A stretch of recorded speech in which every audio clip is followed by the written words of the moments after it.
Konferma li Gvern Nazzjonalista qatt ma kellu pjan li jdawwar wieħed mit-tankijiet tal-ilma tal-Malta Film Studios biex isir xi fish farm. Konferma li waslet mill-fact checker tat-Times of Malta.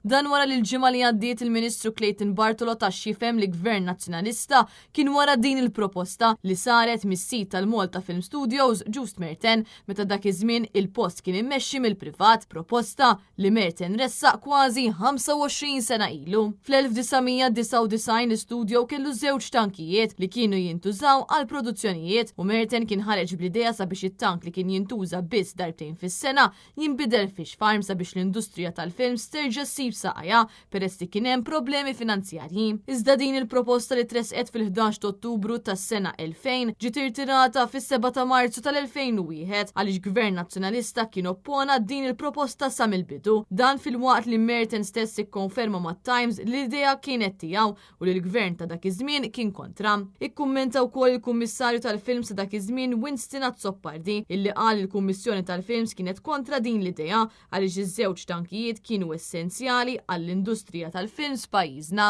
Dan kollu jfisser li dak li allega l-Ministru Clayton Bartolo mhuwiex minnu u li kienet jipprova jagħti stampa għal kollox differenti mill-verità.